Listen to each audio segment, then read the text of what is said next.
Kangge acara salajengipun inggih punika nasihat ingkang badhe dipun sampaiaken dening panjenenganipun Abah Nur Muhammad Soleh dumateng beliau wekdal saha pangenan dipun sumanggaaken.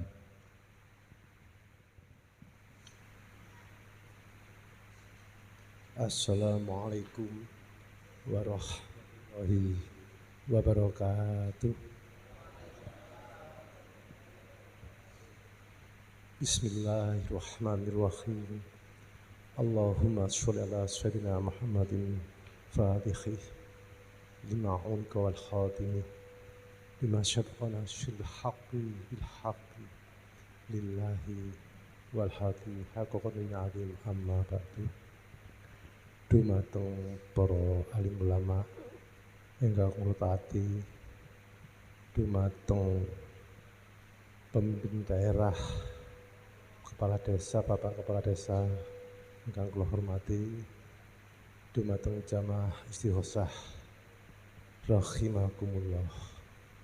Alhamdulillah wa syukurillah kita saged berkumpul di majelis ingkang mubarak ini. Nggih menika tujuan silaturahim yang kita rasakan bahwa kita ke depan insya Allah kok ujian kata sangat tentang negeri ini. Mudah-mudahan kita negeri ini kita bisa melewati suatu ujian masalah perekonomian bangsa dan negara ini supaya bisa mengatasi dan tidak ada kerusuhan.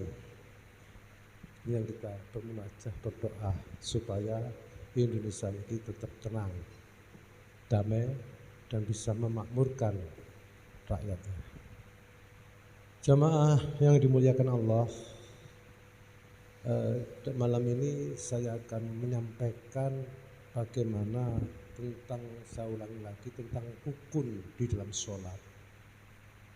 Rukun di dalam sholat ini kadang-kala kita belum bisa memahami, yaitu rukun gerakan di dalam sholat. Maksud gerakan itu pasti ada tujuan. Selama ini kita hanya takbir, gerakan ruku, gerakan iktidal, gerakan sujud, hanya itu sebagai rukun. Tapi maksud dan tujuan rukun itu apa? Apabila satu rukun tidak dijalankan, maka sholat kita tidak sah. Gitu. Kita gerakan lebih dari 3 rukun juga sholatnya batal. Inilah bapak-bapak, arti daripada takbir ini, ketika kita menggunakan takbir adalah kita mengangkat tangan kita. Artinya kita betul-betul untuk menyerahkan diri kita kepada Allah. Ketika Allahu Akbar, ini jiwa kita sudah tahu, pasrah, dan kita akan menghadap Sang Khalik. Karena takbir ini taknya ini betul-betul tawajuh. Tawajuh itu berhadapan langsung dengan Allah.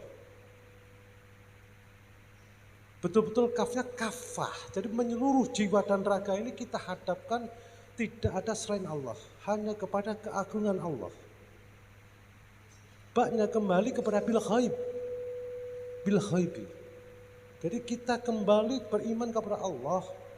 Jadi kalau kita lihat alladzina yu'minuna bil ghaibi, mereka yang beriman tentang ghaibnya Allah, maka dia akan mengerjakan sholat. Inilah cara bagaimana ketika kita takbir ini. Ketika kita mengungkapkan takbir itu betul-betul jiwa kita ini yang lembut, menyerahkan diri kita dumateng Allah. Kadangkala kita ketika takbir ini hanya sekedar angkat tangan, tapi jiwanya belum bisa memahami ketika kita angkat tangan ini.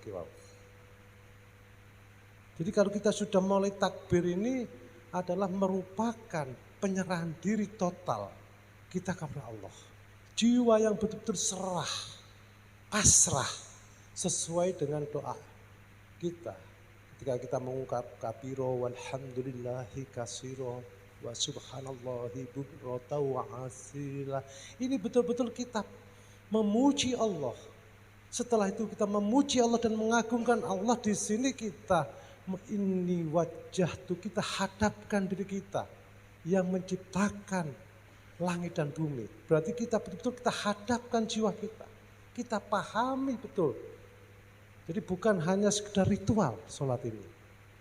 Bahwa kalau sholat ini sesungguhnya, ini pelajaran sholat ini adalah sesungguhnya innalillahi wa inna ilaihi raji'un. Jadi orang itu akan kembali. Setiap orang itu akan mati. Ini proses untuk supaya kita ketemu jalan kita kembali kepada Sang Khalik, kembali kepada rahmatullah. Ini jalannya yaitu lewat sholat. Tapi kalau kita tidak memahami sholat itu sendiri, bagaimana mungkin kita akan ketemu jalan kita kembali? Maka kita akan dikembalikan. Setiap manusia hidup, setiap makhluk hidup, maka akan kembali. Kullu nafsin dha'iqatul maut, summa ilaina turja'un. Kalau orang namanya manusia itu dipaksa untuk kembali, sakaratul mautnya sakit.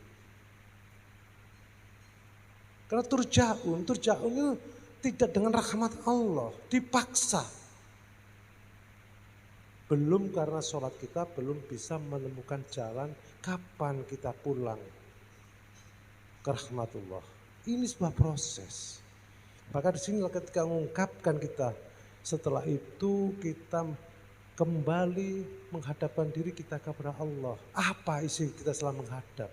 Kita mengaku hanifan muslimah wa ma'ana minal musyrikin. Ya Allah, sesungguhnya hambamu bukan orang-orang musyrik. Sadar kalau kita bukan orang musyrik. Bukan golongan orang-orang musyrik. Apa isi gitu? Janji kita.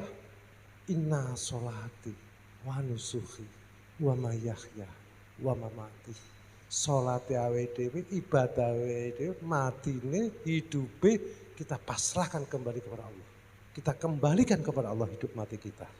Dan di sini kadang-kadang kita hanya sekedar hafalan, tapi tidak memahami bahwa substansi dari doa kita ini semua berdialog kepada Allah ini mengembalikan jiwa dan raga ini kepada Allah hidup dan matinya. Baru la syarika lahu wa bidzalika umirtu wa ana minal muslimin. Baru kita pasrah. Wis terserah panjenengan Gusti. Pasrah sing goyah mentok. Sakniki njen cabut nyawa kula nggih pun pasrah. Sakniki kula diatur panjenengan balik ten rahmatullah, kula sakniki nggih berangkat. Nah, niki kadang-kala kepahaman ini tidak dimiliki oleh umat Islam. Jadi makanya ketika sholat ini tidak merasakan lazatnya, nikmatnya sholat. Maka disinilah kita rukun, yaitu ungkapan surat Al-Fatihah ini sesungguhnya ini adalah diajarkan oleh Allah bagaimana cara meminta dan cara berdialog dengan Allah. Maka di sini kita ungkapan Bismillahirrahmanirrahim. Ini harus diwakafkan. Wakaf itu berarti satu kali nafas ketika mengungkapkan supaya sambung. Nah disinilah Bapak-Bapak, apakah takbir kita ini sudah memenuhi syarat atau belum? Sudah paham enggak ketika mulai mengangkat tangan ini berarti kita sudah pasrah. Saya ulangi malih. Karena apa? Di sini sebelum itu kita harus iktikaf dulu. Sebelum kita menunaikan panggilan sholat, kita iktikaf dulu. Baru kita akan memahami iktikaf itu dalam rangka bertoharoh sebelum kita bertakbir. Bertoharoh, sesuci, istighraq, larut ke dalam samudra ketauhidan. Mboten ujuk-ujuk langsung komat, wis langsung ngadeg sholat. Biasanya kebanyakan umum ini saat ini ujuk-ujuk langsung sholat. Mboten melalui iktikaf dhisik, mulai proses dulu seharusnya. Makanya zaman dulu itu mboten wonten istilahnya sebelum sholat itu sholawatan atau apa. atau pujian, itu tidak ada. Datang ke masjid iktikaf. Baru imamnya sudah di depan iktikaf, baru semua makmumnya ngumpul, baru qomat. Tidak ada namanya pujian zaman dulu itu. Pasti datang ke masjid itu iktikaf dan sholat. Kalau mau sholat, saat ini pujian sampai setengah jam jamaah nggih mboten dugi sampai sing pujian itu sampai kesel. Nah daripada gitu lebih baik iktikaf sambil nunggu jamaah. Lah kalau dulu imame rumiyin sing dugi, saat ini imame mesti kari. Lah zaman rumiyin ulama sufi niki selalu imamnya dulu. Sudah di pengimaman dia iktikaf sambil menunggu jamaah datang, setelah itu qomat. Nah saat ini makmum wis teko, imame ruduk-ruduk kait teko qomat. Lah niki kapan iktikafe toharoe imam niki wau. Ibarat gurung bersih, istilahnya jiwanya belum sesuci, tahu-tahu qomat. Nah, niki masalahnya berbeda dengan perjalanan sejarah. Lah ulama sufi imame ten ngarep rumiyin, mboten sampai nerak makmume. Itu kewajiban. Nah, disinilah karena kita belum bisa memahami adabiyah di dalam sholat niki wau, maka sholatnya ya syukur-syukur sholat. Tidak sambung. Arti diwakafkan ini ketika sekali nafas, nah ini Bismillahirrahmanirrahim, dijawab Allah, batine Allah, sirnya Allah, sampai nafas niku telas, baru ambil nafas malih, ambil nafas nikilah cara toharoh untuk bertasbih. Subhanallah. Pun pas pun udara niki pun ten paru-paru baru nglanjutaken kalam tersebut alhamdulillahi rabbil alamin. Niki sambung antara jiwa kelawan ungkapan. Jadi toharoh dhisik. Karena tanafus niki membuahkan apa tanafus niki? Membuahkan tauhid. Setiap nafas kalau bertasbih ini taknya membuahkan tauhid. Jiwa yang bersih, jiwa yang suci. Kenapa? Hidup manusia ini ada tergantung dari tanafus ini. Mlebu metune hawa niki wau. Lah jenengan boten saged nafas kinten-kinten pundi arahe. Jiwa sampun lepas.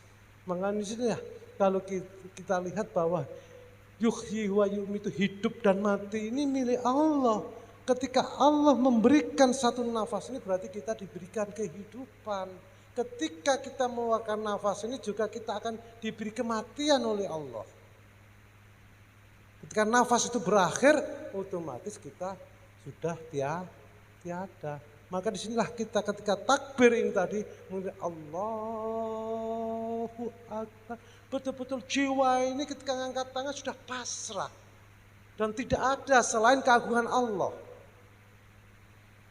Tidak ada sedikit pun kita menghadap hanya tidak ada selain kecuali kepada Zat yang menciptakan kita.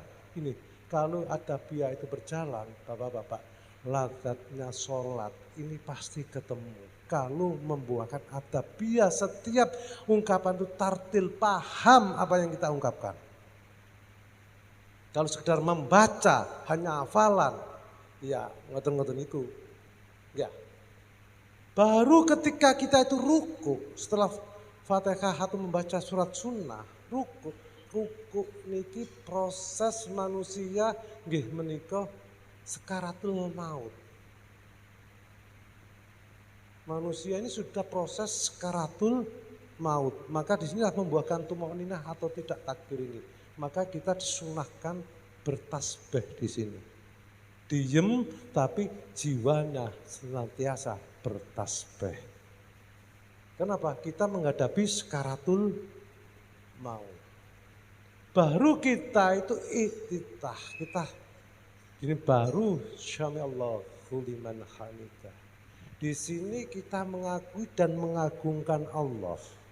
Rabbana lakal hamdu mil'us samawati wa mil'ul ardi wa mil'u ma syi'ta min syai'in ba'du. Dan di sini kita sadar akan keagungan Allah dan kita mengakui kuasa Allah, langit dan bumi itu kuasa Allah, dan di luar langit dan bumi ini juga kuasa Allah. Berarti kita sudah memasuki alam apa? Alam alam akhirah. Karena alam akhirah pun juga kuasa Allah. Apakah kita sadar ketika mengucapkan maliki yaumiddin, Allah lah yang menguasai hari akhir. Apakah kita paham ketika kita ruku, ketika iktitah ini adalah proses jiwa ini mau lepas, sudah lepas ke mana? Ke rahmatullah. Ketika sujud, rogo niki arah mata panah ini kepala kemana? Ke dasar ke tanah. Jadi manusia ini, jasad ini akan kembali ke tanah, akan ditanam, dimasukkan liang lahat. Nah inilah kadang-kadang kita tidak menyadari makna daripada sujud itu, rogo yang sujud ini artinya manusia jasadnya akan kembali ditanam di bawah tanah dan jiwanya kembali ke rahmatullah. Inilah diarani as-sholatu mirajul mu'minin di sini. Kenapa Sayyidina Ali radhiyallahu anhu ketika dipanah minta dijabut dalam keadaan sholat? Kenapa? Jiwanya kembali ke rahmatullah, maka dicabut juga tidak terasa. Ketika contoh aja Sunan Bonang, ketika sholat, santri-santri ini kongkon nguneno gamelan, dia sendiri akhirnya tidak mendengarkan apa yang ditabuh di gamelan itu. Karena jiwanya sampun kembali. Disinilah namanya as-sholatu mirajul mu'minin. Inilah buahnya sholat, yaitu rukun, yaitu tuma'ninahnya sudah ketemu. Kalau kita tidak paham antar gerakan dengan ungkapan, maka di sini yaitu tadi sholatnya tidak nyambung, maka celaka. Ini yang berbahaya. Maka inilah bagaimana kita adabiah di dalam sholat. Ketika duduk di antara sujud, niki hari kebangkitan manusia. Dibangkitkan dari kematiannya. Nah, disinilah, maka di sini orang-orang yang beriman tentu selalu bertasbih. Dikumpulkan. Kaget menungso ketika dibangkitkan dari alam kematiannya. Ketika sangkakala kedua ditiupkan. Maka inilah hari kebangkitan manusia. Setelah itu baru kita sujud kembali orang yang beriman. Tetapi bagi ghairul Islam, yang ingkar kepada Allah, ini bagaimana amma yatasya'alun, ketika mendapat kabar dibangkitkan manusia itu tak tahu kemana arahnya, gak tahu kemana tujuannya, di mana dia ingin, siapa yang sebagai imam mereka. Imannya siapa? Imamnya itu siapa? Mereka kebingungan. Tapi bagi orang yang punya iman, disinilah maka ketika duduk setelah sujud at-tahiyatul mubarakatus sholawatut thayyibatul, sama-sama dia salam kepada Allah karena dia orang yang beriman. Salam kepada Allah. Bagi umat-umat sebelum Rasulullah dan setelah zamannya Rasulullah ini, maka mengucapkan salam kepada nabi-nabi mereka. Assalamualaikum ya Nabi wa rahmatullahi wa barakatuh. Ketemu imam mereka, yaitu nabi-nabi mereka, rasul mereka. Baru semua itu dikumpulkan oleh Allah di bawah panji-panji Rasulullah. Karena Rasulullah Sayyidina Mursalin yang bisa memberi syafaat. Para nabi kumpul, yaitu yang memimpin junjungan kita Nabi besar Muhammad sallallahu alaihi wasallam. Baru assalamu alaina wa ala ibadillahis sholihin. maka dikumpulkanlah, Allah akan membimbing, mengumpulkan pada orang-orang yang Habibullah, ditemukan jadi satu, dipimpin oleh Kanjeng Nabi. Baru itu bersahadat sareng-sareng. Maka disinilah kenapa layum hisab ini sing dihisab sholati rumiyin.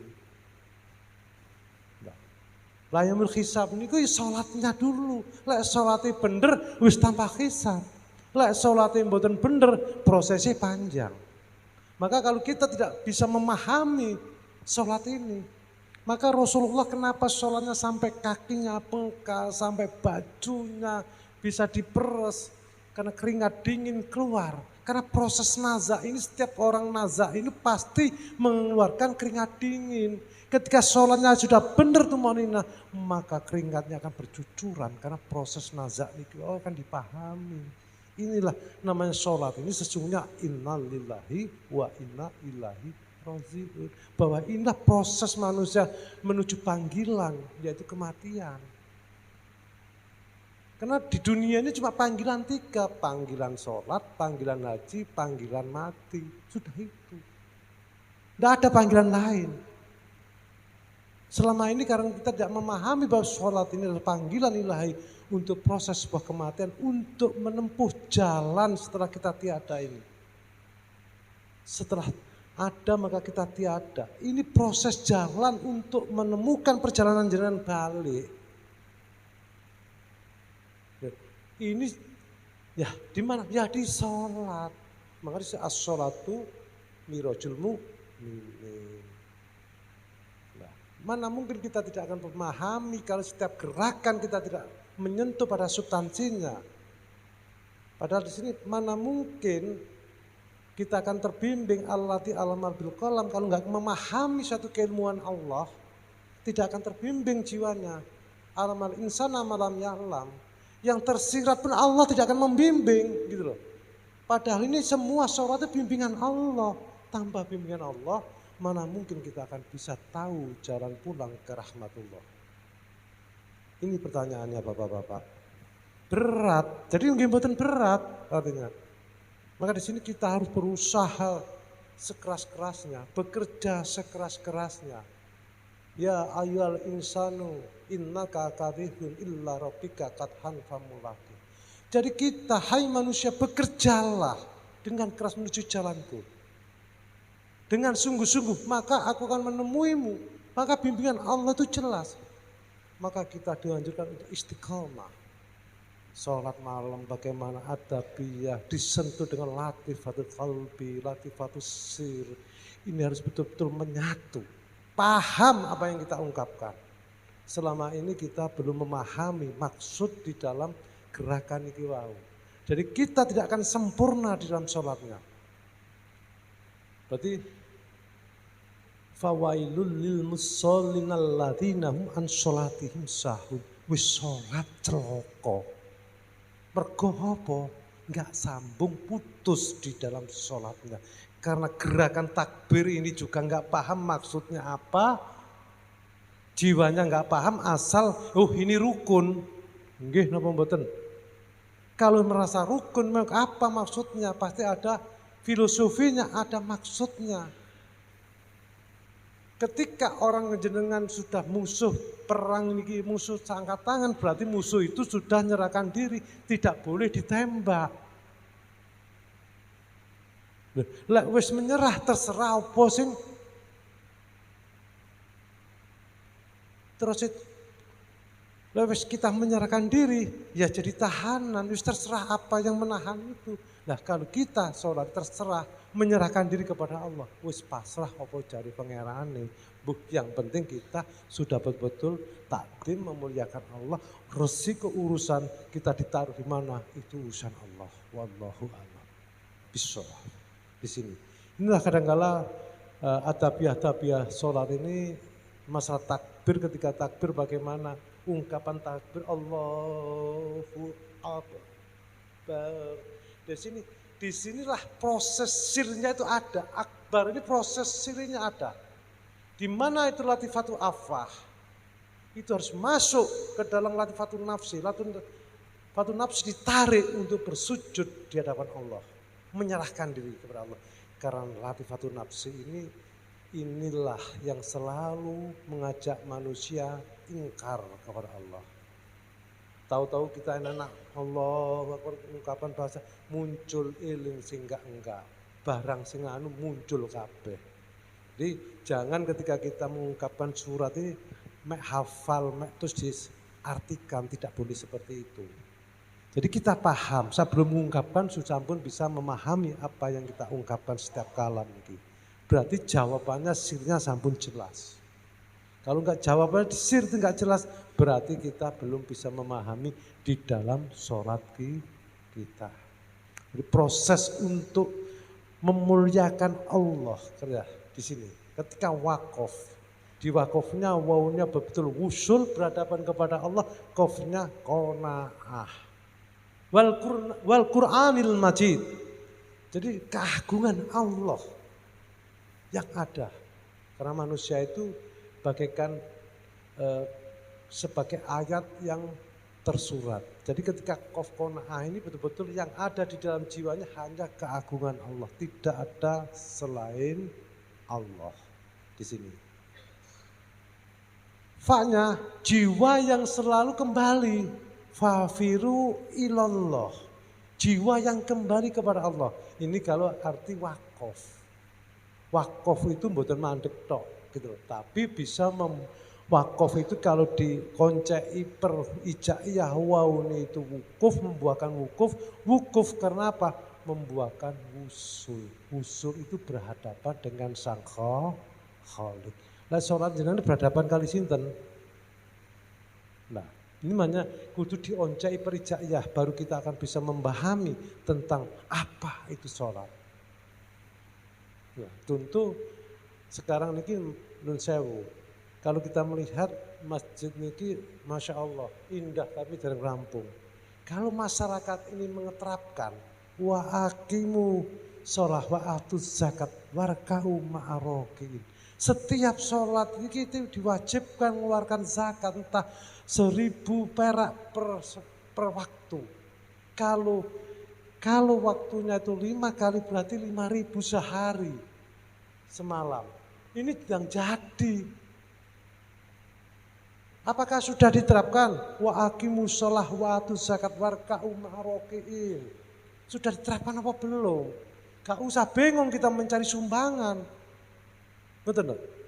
Kalau sholat itu nyambung, dohiri ketika turun sholat, oh ya aku wajib mengeluarkan zakat sholatku iki. Berarti mampuku setiap hari 200, berarti kalau 5 waktu berarti 1.000. Kalau mampu kita 1.000 berarti 5.000 per hari dimasukkan. Masjid ini tidak jadi masyarakat. Loh, jadi betul-betul dijalankan karena perintah. Coba alladzina yu'minuna bil ghaibi wa yuqimuna sholata wa mimma razaqnahum yunfikun. Mereka yang percaya dengan ghaibnya Allah, Masya Allah. Baru mereka menunaikan sholat. Setelah sholat mengembalikan rezekinya ke jalan Allah. Ini perintah. Selama niki sampun dijalani napa mboten kali warga mriki. Nah niki. Jadi kita betul bingung cari sumbangan. Kalau ayat ini dijalankan, kalau tidak, wallahu a'lam berarti sholat kita perlu kita pertanyakan. Setiap perintah sholat pasti untuk kita disuruh berkorban. Nah disinilah Bapak-bapak rahimakumullah yang dimuliakan Allah. Mari kita renungkan dalam perjalanan sholat kita. Apakah kita sudah memahami perjalanan sholat kita ini selama ini? Apa sudah membuahkan tuma'ninah? Maka di sini jelas kudu nyambung, gak putus, baru membuahkan khusyuk, khosiun. Jadi alladzina-hum ala sholatihim da'imun. Jadi berbahagialah orang yang mengerjakan sholat yang tidak putus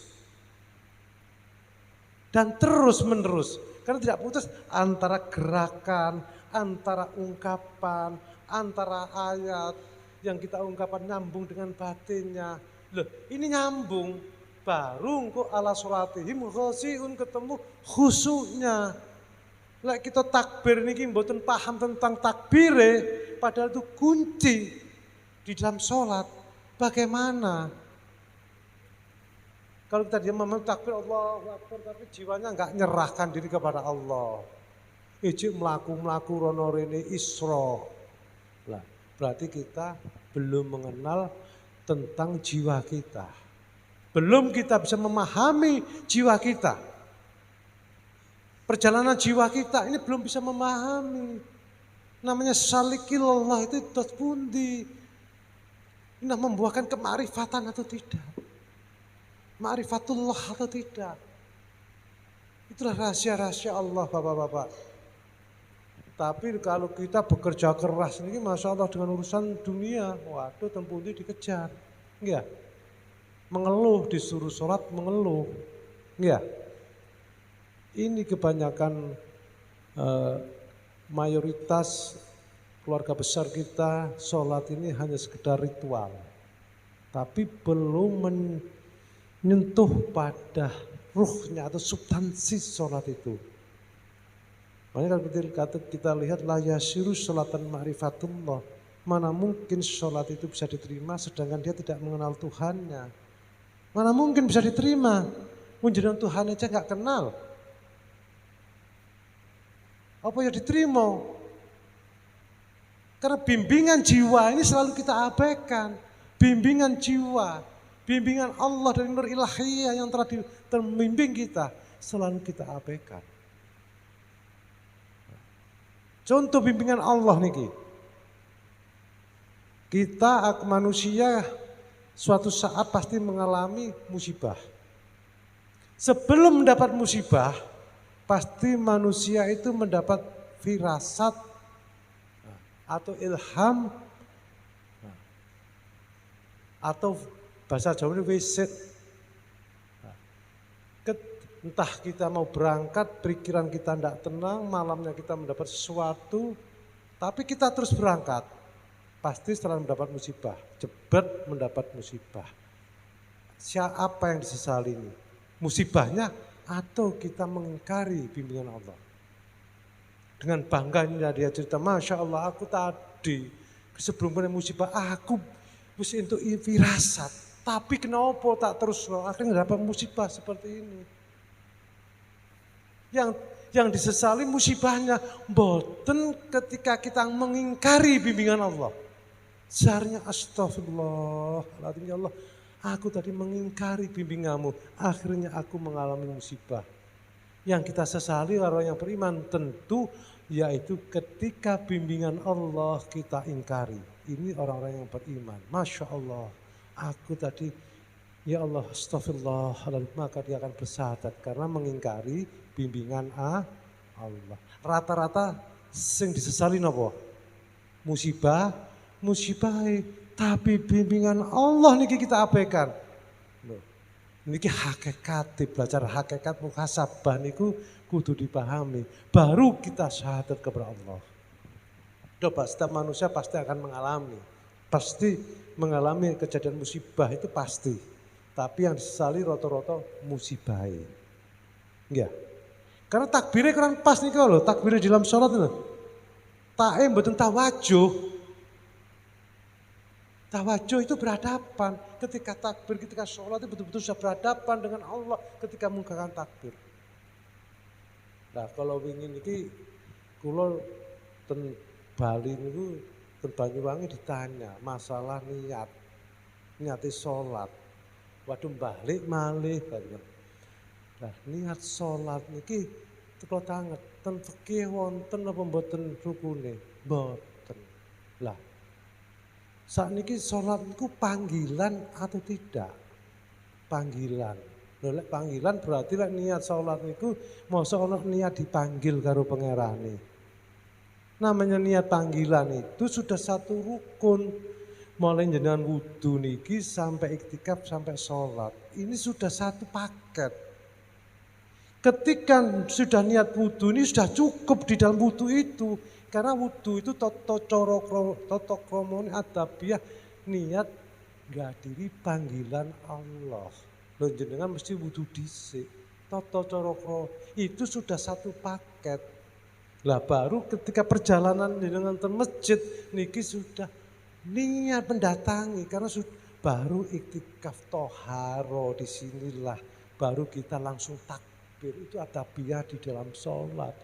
Kalau sholli fardu maghribi Masya Allah itu boten nopo-nopo tapi iktikaf mau berfungsi atau tidak gitu loh. Boten nopo-nopo sah-sah mawon. Tetapi kalau saya niatnya sudah sarangkum di wudhu itu tadi. Karena apa? Setiap saya mau diundang presiden, dipanggil seorang presiden, pasti ada tata caranya. Ada protokoler. Saya berusaha apa? Menyiapkan diri, niat datangi panggilan. Boten niat dipanggil itu enggak ada. Niat mendatangi panggilan setelah kita mendapat panggilan. Nah ketika azan ini kan sudah mendapat panggilan untuk sholat, persiapkan mulai dari wudhu itu sudah toharo sesuci dohir maupun batin, gitu loh. Jadi betul-betul bersih jiwa ragane, hati ini kolbun salim dari jasadnya ini sudah pakai yang layak untuk menghadap sang kholik. Kalau saya tidak, kalau jenengan terserah, kalau saya itu sudah cukup di dalam wudhu itu sudah. Sebelum wudhu saya pakai yang rapi, setelah itu berwudhu karena niat untuk toharo sesuci batinku untuk menghadap sang kholik. Ketika itu langsung saya iktikaf, setelah iktikaf saya bertakbir kepada Allah. Itu rukun, bismillahirrahmanirrahim di sini. Kalau saya, disinilah perbedaan saya dikatakan Muhammadiyah atau apa, silahkan. Ini saya netepi rukun. Jadi yang pakai usul di fardu maghribi salasa, sah-sah mawon. Tapi kalau saya karena sudah tak rangkep niate wonten toharo kula di dalam wudhu itu. Nah, jadi artinya apa? Baru saya iktikaf ketika panggilan qomat langsung saya bertakbir. Bismillahi batin saya mengucapkan bismillahi. Baru berdiri Allahu Akbar. Karena sholat itu merupakan panggilan Allah. Jadi panggilan itu harus ndak ngerti waktu. Waktu maghrib, waktu isya, ya memang waktu ini. Nah, disinilah proses untuk bertoharo.